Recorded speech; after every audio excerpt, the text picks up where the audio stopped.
নারায়ণগঞ্জের সোনারগাঁয়ে ভাড়া করে আনা একটি মালবাহী জাহাজ কেটে বিক্রির অভিযোগ উঠেছে জেলা ছাত্রদলের সাবেক সহসভাপতি শাহাদাত হোসেন সহ 7 জনের বিরুদ্ধে। ফিরোজপুর ইউনিয়নের কাদিরগঞ্জ এলাকায় মেঘনা নদীর তীরে অবস্থিত এইচবি হারুন অ্যান্ড ব্রাদার্স মেঘনা শিপইয়ার্ডে গত 15 দিন ধরে জাহাজটি কেটে বিক্রি করা হয়। এ ঘটনায় ২৬ নভেম্বর বুধবার সকালে বিএনপি কর্মী নজরুল ইসলামকে গ্রেফতার করে পুলিশ। পরে তাকে আদালতের মাধ্যমে কারাগারে পাঠানো হয়। গ্রেফতার হওয়া নজরুল ইসলাম নোয়াখালীর হাতিয়া উপজেলার চরবগুলা গ্রামের ইমানুল হকের ছেলে। এর আগে এ ঘটনায় জাহাজের মালিক রাকেশ শর্মা বাদী হয়ে সোনারগাঁ থানায় মামলা করেন।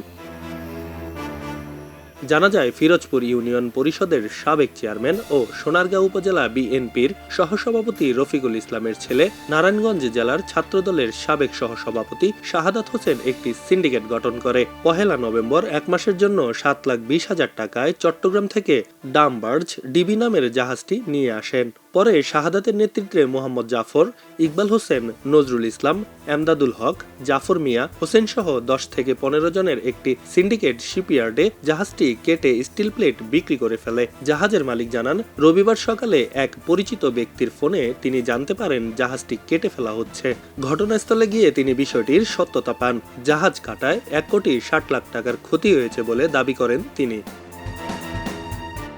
এ বিষয়ে জানতে শাহাদাত হোসেনের মোবাইলে যোগাযোগের চেষ্টা করা হলে তা বন্ধ পাওয়া যায়। মোবাইলে পাঠানো বার্তাতেও তিনি কোনো সাড়া দেননি। অভিযুক্ত ছাত্রদল নেতা শাহাদাতের বাবা ও শিপইয়ার্ডের মালিক বিএনপির নেতা রফিকুল ইসলাম বলেন, বিষয়টি জানার পর জাহাজ কাটা বন্ধ করে দেওয়া হয়েছে এবং মালিক পক্ষের সঙ্গে এ বিষয়ে সমঝোতার চেষ্টা চলছে।